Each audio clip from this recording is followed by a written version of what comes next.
HCS Haryana विद्यालय शिक्षा board Bhiwani को आमंत्रित करता हूं स्टेज पे। एक बार जोरदार क्लैपिंग के साथ सबका स्वागत किया जाए। श्री कृष्ण कुमार जी। बहुत ही मान सम्मान के योग्य विद्वता के प्रतीक अपने जो डिस्ट्रिक्ट को जिला शिक्षा अधिकारी मिले हैं श्री वीरेंद्र मलिक जी, मैं कहूँगा कि जो बातें हम सोचते हैं शायद कहना चाहते हैं वो गागर में सागर उन्होंने भर ही दिया है। अगर उनकी बातों पर मनन ही हो जाए आप सबके द्वारा तो जिस विषय को लेकर आज हम यहाँ एकत्रित हुए हैं, मैं समझूंगा कि वो 100% ही नहीं 101% काम हो गया है। और डीओ साहब के द्वारा भी आपको बहुत ही कम शब्दों में अपनी बातें रखी गई, बहुत ही सारगर्भित, वो भी हम सबके लिए मार्गदर्शक रहेंगी।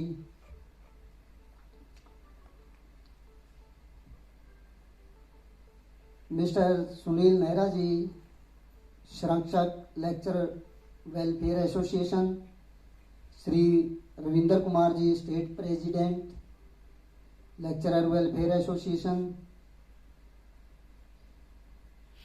श्री रामफल सहरावत जी संरक्षक हैं, और सभी मैं कहना चाहूँगा कि अध्यापक वृंद, क्योंकि कहीं ना कहीं से सबका जो जड़ें हैं वो उसी एक सीढ़ी से जुड़ी हुई है जहाँ पर किसी बच्चे को पढ़ाने का कार्य किया जाता है। तो हम पिछले वर्ष की बात है कि अपनी लेक्चरर वेलफेयर एसोसिएशन जब मैंने कार्य ग्रहण किया ही था बोर्ड में, तो आए मिलते रहते हैं, कुछ स्कूलों की समस्याएं हैं, कुछ विद्यार्थियों की है, कुछ टीचर के लिए है। तो रामफल जी थे, साथ में अपने रविंदर जी और भी यूनियन के सदस्य थे। तो बात हुई सभी चीज़ों पर। मैंने भी जो काम ऐसे थे कि ये एट ए टाइम होने वाले उनके लिए कह दिया ये होंगे, और जो नहीं होने वाले थे उनको कह दिया जी ये तो फिर आपने इसके लिए तो रुकना पड़ेगा, यही मानना पड़ेगा कि मेरे कहने से ये जो है ठीक है।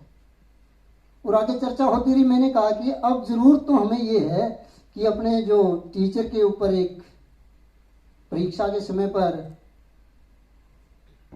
एक आरोप लगता है कि टीचर ही नकल करा रहा है, तो विचारों में विमर्श हुआ। तो अगर हम उसको रोक दें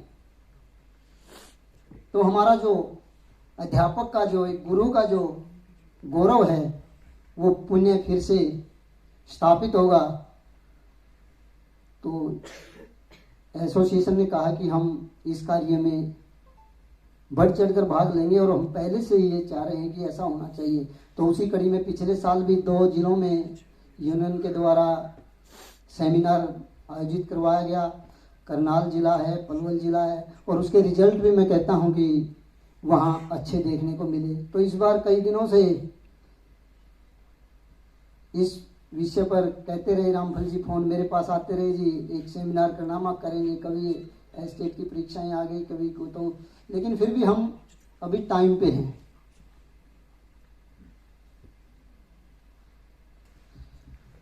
और इस बुराई को रोकने के लिए जो यहां पर जो शक्ति बैठी है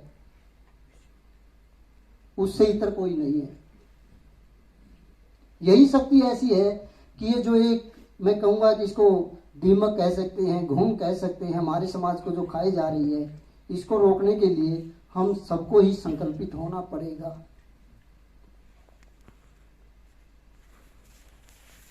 गुरुर ब्रह्मा गुरुर विष्णु गुरुर देव महेश्वर है, गुरुर साक्षात परम है, तस्मै श्री गुरुवे नमः। ये अगर श्लोक आया है तो उस गुरु के त्याग और तपस्या के कारण ही आया है। इससे आगे हम चलते हैं तो देखते हैं कि गुरुर गोविंद दो खड़े काके लाऊ पाए, बलिहारी गुरु आपने जिन गोविंद दिया मिलाए। तो ऐसे ऐसे जो बातें आई है वो आप सभी के परिश्रम के कारण, त्याग के कारण और निस्वार्थ भाव के कारण ही आई है। और हम देखते हैं कि जब 2 फरवरी 1835 को एक लॉर्ड मैकाले नाम के व्यक्ति हुए हैं, उन्होंने ब्रिटेन की पार्लियामेंट के हाउस ऑफ कॉमन में अपनी जब बातें कही थी, अपना जो स्पीच दिया था, तो उसमें उन्होंने कहा था कि मैंने अपने 17 साल के भारत के प्रवास के दौरान पूरे भारत को उत्तर से दक्षिण, पूर्व से पश्चिम घूम कर देखा है और मुझे वहां पर कोई भी भिखारी और कोई भी चोर और कोई भी बेरोजगार नहीं मिला।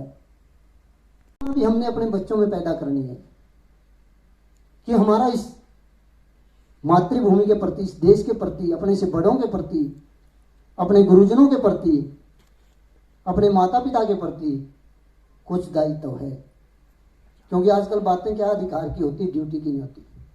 और मैं कहता हूं कि अगर कर्तव्य की बात करें तो दूसरे के अधिकार अपने आप ही मिल जाते हैं। तो हमने बच्चों को उसका कर्तव्य क्या है, हमारा कर्तव्य क्या है, इस तरह भी उनको सोचने के लिए प्रेरित करना है। और आगे बातें आती है तो बच्चा क्या है, अनुकरण से सीखता है। हम जो भी पढ़ाएं, जो भी करें, ठीक है, वो करता है, उसको पता है भाई तूने पास होना है, तू कुछ कर। लेकिन मुख्य बात क्या होती है कि वो अनुकरण से ही सीखता है। और अनुकरण में वो आज क्या देख रहा है, हम देखते हैं माता पिता के पास भी टाइम नहीं बच्चे के लिए,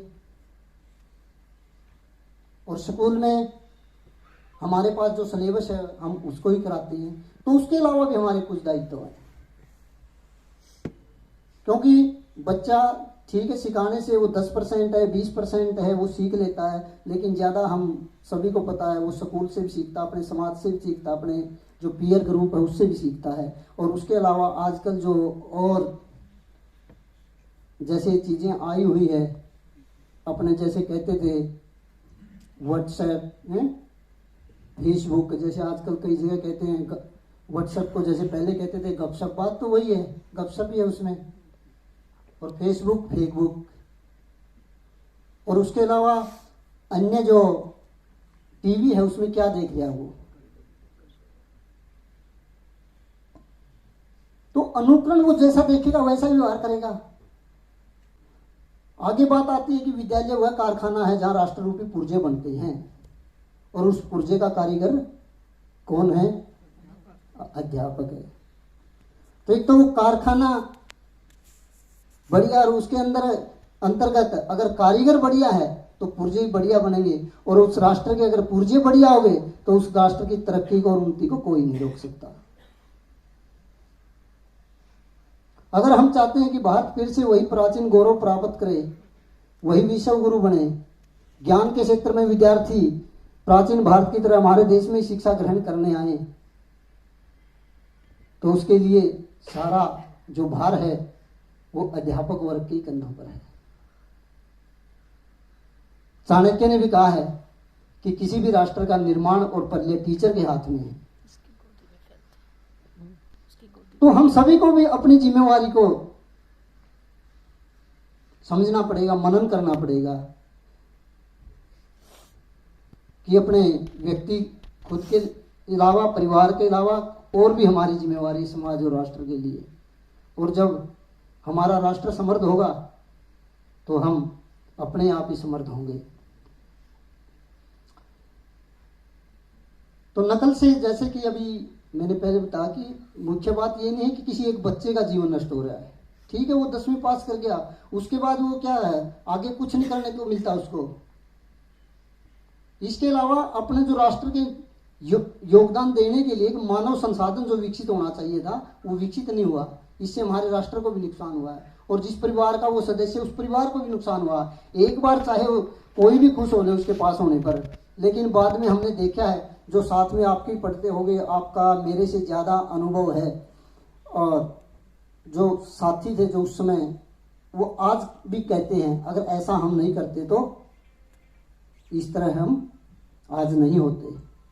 वो जिस स्थिति में होते वो कहते हैं, अगर उस समय अगर हम चेत जाते, अगर उस समय हम जो गुरुजी ने बताया, जो मेरे गुरुजनों ने जो मेरे को कहा, अगर मैं मान लेता तो आज इस स्थिति में नहीं होता। और फिर कहते हैं कि अब पछताए क्या हो जब चिड़िया चुग गई खेत। समय निकल जाने के बाद कुछ हाथ में नहीं रहता।